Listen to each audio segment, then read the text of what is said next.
Bonjour tout le monde et bienvenue sur Settle and Succeed in Canada. Si tu regardes cette vidéo, c'est que ton départ pour le Canada approche, les billets sont achetés, les valises sont presque prêtes, mais dans ta tête, c'est un mélange d'excitation, de stress et de mille questions. Les derniers jours avant le voyage et surtout les toutes premières heures au Canada sont les plus importantes et pourtant, ce sont exactement celles que personne ne t'explique vraiment. Aujourd'hui, je vais te partager ce que tu dois préparer juste avant de partir et quoi faire immédiatement après ton arrivée, basé sur mon expérience réelle. Let's go! Partie 1, les préparatifs juste avant le voyage. Avant de fermer ta valise, assure-toi d'avoir ton passeport et ton visa, confirmation de résidence permanente, des copies papier et numériques email ou bien sur cloud, tes diplômes relevés de notes, attestation d'expérience, les actes de naissance, mariage, permis de conduire. Astuce très importante, ces documents, ne les mets jamais dans les bagages. Mets-les dans ton sac à dos, celui que tu gardes avec toi dans l'avion. Comme ça, même si une valise se perd, ces documents essentiels sont en sécurité avec toi. Deuxièmement, 3 jours avant ton départ, télécharge l'application qui s'appelle Arrive Cannes.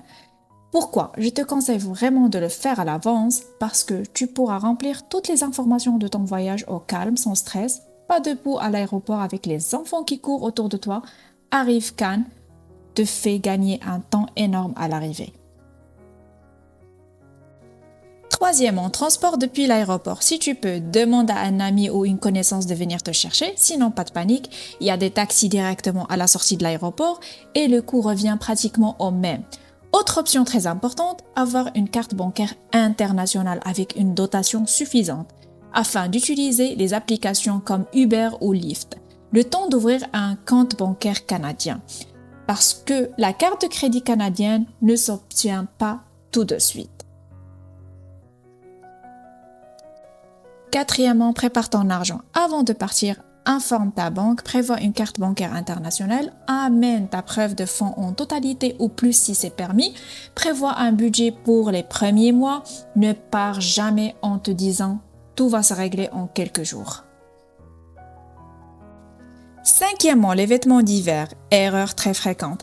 Ne remplis pas tes valises avec tes vêtements d'hiver. Au Canada, il y a énormément de choix et surtout des vêtements réellement adaptés à l'hiver canadien. Pour les enfants, il existe des organisations comme Snowsuit Ottawa qui proposent des tenues de neige neuves pour environ 10 $ afin d'aider les nouveaux arrivants.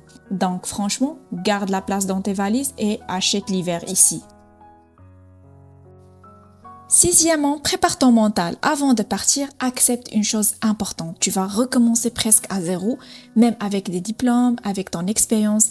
Ce n'est pas un échec. C'est une étape normale dans tout le processus d'immigration. Maintenant, on passe à la partie 2. Partie 2 à l'arrivée au Canada.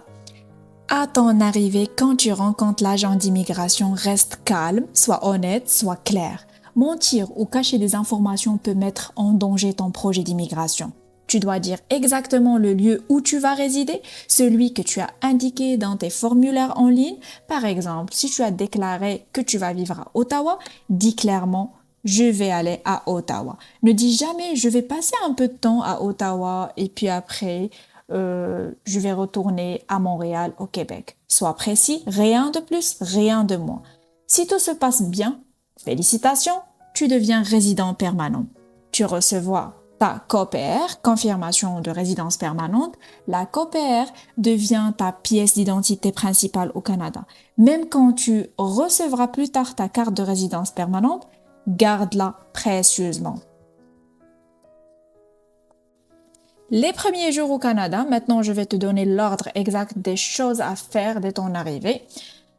Parce que si tu fais ça dans le désordre, tu vas perdre un temps fou et te compliquer la vie pour rien. Premièrement, la carte SIM. La toute première chose que tu dois faire avant même de penser quoi que ce soit d'autre, c'est prendre une carte SIM canadienne. Pourquoi c'est si important? Parce que pour ouvrir un compte bancaire, on va te demander ton numéro d'assurance sociale, ta COPR et un numéro de téléphone canadien. Si tu n'as pas de numéro canadien, tu ne peux pas ouvrir ton compte bancaire. C'est aussi simple que ça. Et là, attention, choisis bien un abonnement avec contrat. Ne prends pas juste une carte prépayée ou un truc sans engagement et en te disant à la fin que tu vas plus tard. Pourquoi? Parce que sans contrat, les tarifs peuvent changer du jour au lendemain et devenir vraiment très cher. Prends un vrai abonnement, ça te coûtera moins cher sur le long terme. Deuxièmement, le SIN, ton numéro d'assurance sociale. Une fois que tu as ton numéro de téléphone canadien, tu vas t'occuper de ton SIN. Si tu arrives pendant les heures du bureau, tu peux demander ton SIN directement à l'aéroport. C'est au niveau SS2 près du centre de santé. C'est super pratique parce que tu règles ça tout de suite. Si tu arrives en dehors des heures de travail ou si le bureau est fermé, pas de problème. Tu prendras un rendez-vous à Service Ontario et tu obtiendras ton SIN le jour même. Tu peux aussi faire la demande en ligne, mais là, il faut compter plus d'une semaine d'attente et en plus, il faut l'imprimer. Donc, franchement, si tu peux l'obtenir en personne, c'est mieux. Et une chose importante, le SIN est nécessaire même pour les enfants. Beaucoup de gens ne le savent pas, mais oui, même tes enfants ont besoin d'un numéro d'assurance sociale. Je t'expliquerai ça dans une autre vidéo, mais retiens juste que tu dois le faire aussi pour ta famille. Troisièmement, ton compte bancaire. Une fois que tu as ton SIN, la COPER et ton numéro de téléphone canadien, tu peux enfin ouvrir ton compte bancaire. Là, je te conseille vraiment de comparer les offres pour nouveaux arrivants. Certaines banques offrent jusqu'à 2 ans sans frais, ce qui est vraiment avantageux quand tu commences ta nouvelle vie ici. Pour ouvrir un compte, tu prends un rendez-vous en ligne et tu choisis bien la langue dans laquelle tu veux être servi, français ou anglais, selon ce qui te convient le mieux.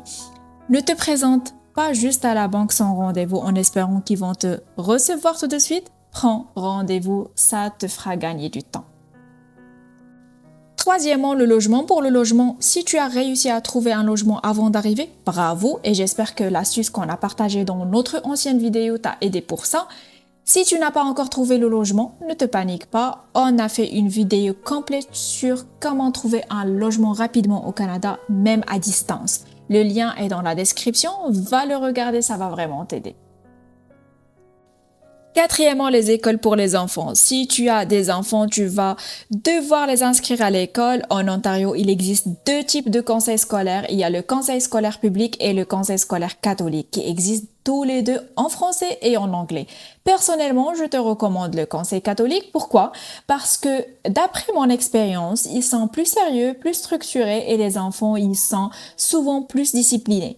Et même si tu as d'une confession différente, ne t'inquiète pas, ça ne pose aucun problème. L'essentiel, c'est de bien préparer l'entretien avec l'école, d'expliquer le comportement de tes enfants et ton objectif éducatif pour eux. Mais attention, et ça c'est vraiment très important, le choix de l'école influence directement le choix du logement. Au Canada, les enfants sont inscrits dans l'école de leur quartier. Tu ne peux pas choisir n'importe quelle école si tu n'habites pas dans le bon secteur. Et si par exemple tu changes de quartier mais que tu veux garder les enfants dans leur ancienne école, ils ne bénéficieront pas du transport scolaire parce que chaque école a une carte de secteur bien précise où ces autobus peuvent circuler. De notre côté, au début, nos enfants ont passé 4 mois dans la première école du quartier où nous habitons. Ensuite, on a dû chercher un deuxième logement simplement parce qu'on voulait qu'ils aillent dans une école qui correspondait mieux à nos attentes. Donc, si tu peux, réfléchis d'abord au choix de l'école avant même de choisir ton logement. Et aujourd'hui, ce n'est pas toujours facile de se faire une idée, surtout que Google a supprimé beaucoup d'avis sur les écoles. C'est d'ailleurs pour ça j'ai créé un groupe Facebook qui s'appelle Tested and Recommended in Ottawa pour que les parents puissent partager de vraies expériences réelles et honnêtes, loin des faux avis ou des informations incomplètes. La 5e étape, c'est le Child Benefit. Alors là, on arrive à un sujet où beaucoup de familles font des erreurs. Et nous en a fait une grosse. Le Child Benefit, ce sont les prestations canadiennes pour enfants. Pour en bénéficier, tu dois télécharger 2 formulaires, les remplir, les imprimer et les envoyer par courrier recommandé.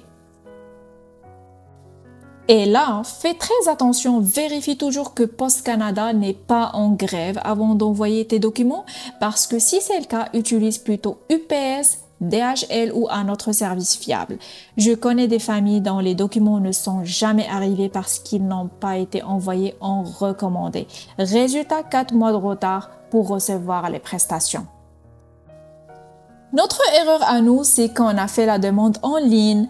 On pensait que c'était plus simple, plus rapide, mais on ne savait pas qu'il fallait d'abord faire une première déclaration de taxes au Canada avant de pouvoir faire la demande en ligne.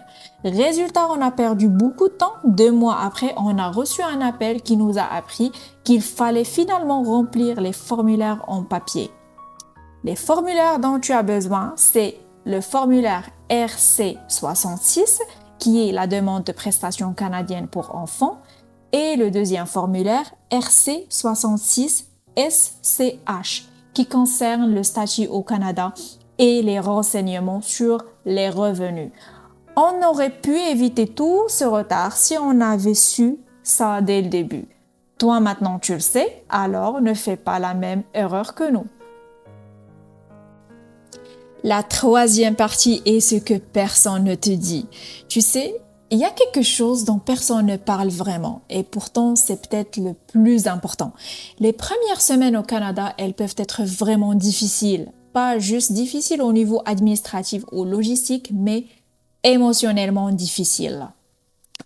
C'est fatigant, c'est silencieux parfois, tu te retrouves dans un pays où tu ne connais personne, où tout est nouveau, où même les petites choses du quotidien demandent un effort et c'est normal de te sentir un peu perdu, un peu découragé. Ne te compare pas surtout aux autres, ne regarde pas les gens autour de toi qui ont l'air d'avoir tout réussi et de s'être intégrés en 2 semaines. Chacun a son propre rythme, chacun vit son propre parcours, ne te décourage pas trop vite. Tu es en train de construire une nouvelle vie, ça prend du temps, mais tu es sur la bonne voie et chaque petit pas que tu fais te rapproche de ton objectif. Voilà, j'espère vraiment que cette vidéo t'a aidé. Si c'est le cas, abonne-toi sur notre chaîne Settle and Succeed Canada, ça me fait plaisir et ça m'encourage à continuer parce qu'ici on partage du contenu réel, honnête et vraiment utile sur l'immigration et la vie au Canada. Et dis-moi en commentaire où tu en es dans ton projet. Est-ce que tu as déjà acheté tes billets? Est-ce que tu cherches encore un logement? Qu'est-ce qui te stresse le plus avant dans ton départ?